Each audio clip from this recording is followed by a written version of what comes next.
Bonjour, bonsoir et bienvenue dans un nouvel épisode consacré au crâne de cristal. Le thème de mon sujet aujourd'hui, ce sera la transmission. La transmission des crânes de cristal aux chamans.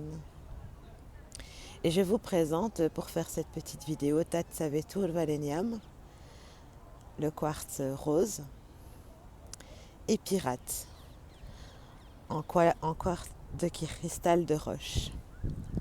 Il s'appelle Pirate et il lui manque, je ne sais pas si vous voyez, il lui manque un petit bout de mâchoire. Mais ce n'est pas pour rien qu'il est encore bien actif. Ce n'est pas grave. En fait, si vous cassez votre crâne, c'est vraiment une tragédie quelque part, c'est vraiment triste. C'est comme un deuil à vivre parce qu'en fait, je pense que le crâne a fini son expérience ou pour protéger d'un malheur qui peut vous arriver. Parfois, il peut se casser, mais là, ici, je ne pense pas qu'il est cassé. Il lui manque juste un petit bout, mais il est bien. Et d'ailleurs, je vais raconter pour ceux qui n'ont pas vu. Dans la vidéo, je raconte les crânes de cristal et leur histoire. Il y a une petite anecdote sur les pirates. Et pour ceux qui n'ont pas vu, donc merci aux nouveaux abonnés qui me rejoignent. Et je vais raconter alors en vite fait cette petite histoire. En fait, les pirates avaient à l'époque un drapeau de pirate avec un crâne parce qu'en fait, ils savaient où étaient les trésors. Ils savaient que le crâne représentait la connaissance et ils savaient que c'était le Graal de richesse. Déjà d'avoir la connaissance et après de la mettre en pratique aussi, c'est autre chose. Mais voilà, et puis ils savaient, je pense, où étaient cachés les trésors et voilà pourquoi il y a peut-être, c'est une petite anecdote entre passages comme ça, sur le pirate et les crânes de cristal. Mais voilà, revenons à notre histoire et au sujet de cette vidéo qui est la transmission. La transmission des chamans. Et nous sommes aussi des apprentis chamans dans cette expérience d'apprentissage avec nos crânes de cristal parce que les chamans de l'époque lisaient dans les crânes de cristal. Ils savaient les étoiles, ils savaient les astres, ils savaient le soleil, ils savaient beaucoup de choses. Ils étaient vraiment des grands connaisseurs et les gens allaient les voir pour profiter de leur connaissance en sagesse dans la nature, leur connaissance en guérison holistique, en guérison védique. Parce que les chamans connaissaient les plantes. Et donc, ils étaient en possession de ces belles connaissances qui sont les crânes de cristal. Et ils devaient, après leur vie et leur incarnation terrestre, les léguer à d'autres personnes ou à une personne de confiance. Et pour cela, il avait beaucoup d'initiés, je pense, autour de lui, à qui il enseignait de voix à voix orale toutes ces transmissions. L'observation. Il prenait avec lui ses meilleurs initiés pour les emmener dans la forêt à apprendre à observer les plantes, savoir lesquelles on peut manger, lesquelles sont bénéfiques pour telle et telle guérison. Il apprenait les oiseaux. Il savait combien d'oiseaux... Oh, pardon. Il savait combien d'oiseaux, quelles espèces d'oiseaux, les animaux. Il était vraiment intuitif et connecté à ses intuitions, relié à ses sens et relié à la nature.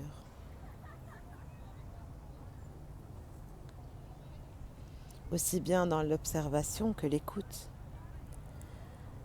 Les chamans savaient écouter. Les gens venaient voir le chaman comme ils venaient voir un docteur ou un gourou ou un médium pour avoir, ou même un thérapeute, un coach. C'est ça qu'il était le chaman. Alors les gens venaient le voir pour leur raconter, donc ils pouvaient les écouter sans les juger. Une écoute bienveillante, Mais avant soi, le chaman écoute à soi-même, il écoute à lui et est connecté dans ses intuitions.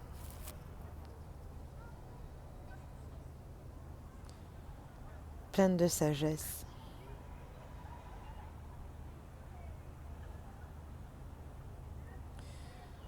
Et le chaman choisissait alors un de ses initiés pour lui léguer ses crânes de cristal ou son crâne de cristal, emprunté, parce que tout nous est emprunté ici, on nous est prêté. Et puis il a remis ça à son meilleur initié pour qu'il puisse transmettre toutes ses connaissances et devenir à lui à son tour un grand chaman.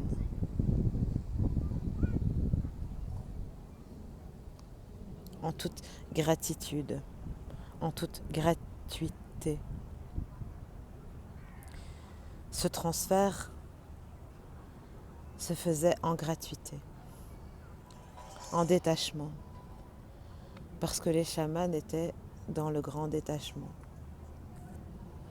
dans l'amour.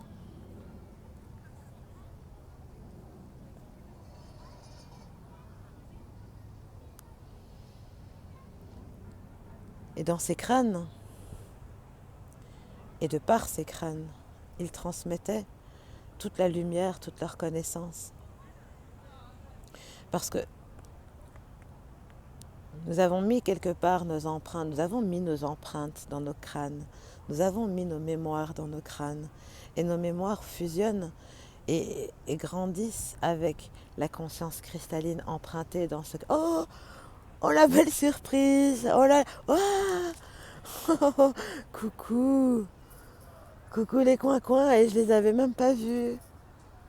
C'était de Monsieur Canard. Oh là là! C'est trop mignon, je les avais même pas vus. Oh bah dis donc, il y a toujours des petites surprises entre les chenilles, les abeilles. On a déjà vu même, je crois, une souris. Et là maintenant, on voit 2 petits canards. C'était la surprise. Merci. Oh merci. Les animaux sont tellement là parce qu'ils sentent la présence des crânes et sentent la présence de la conscience cristalline incarnée. Et ils viennent profiter. C'est trop mignon. Alors, où est-ce que je disais? Où est-ce que j'en étais? J'étais en train d'expliquer que les chamans avaient des grandes consciences très ouvertes. Ils étaient même télépathes.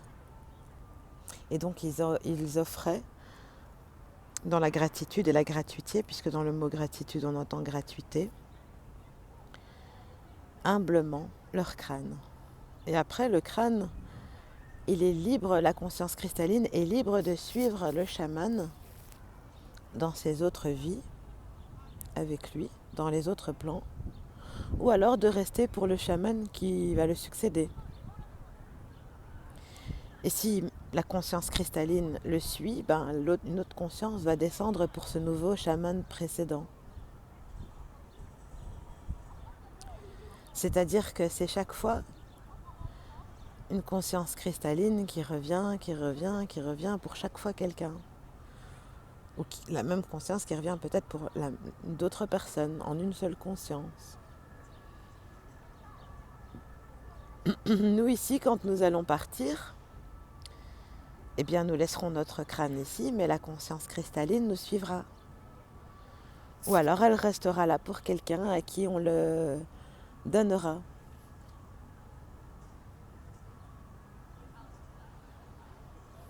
Voilà.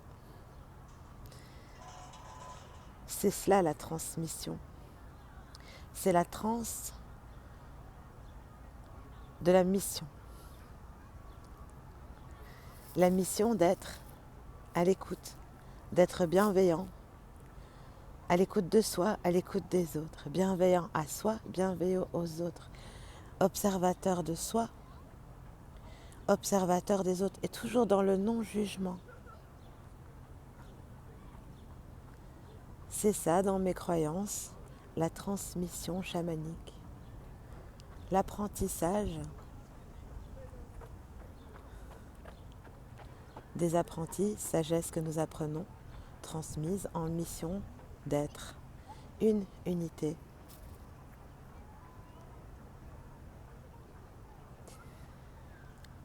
Voilà mes amis, les transmissions chamaniques se font par des chamans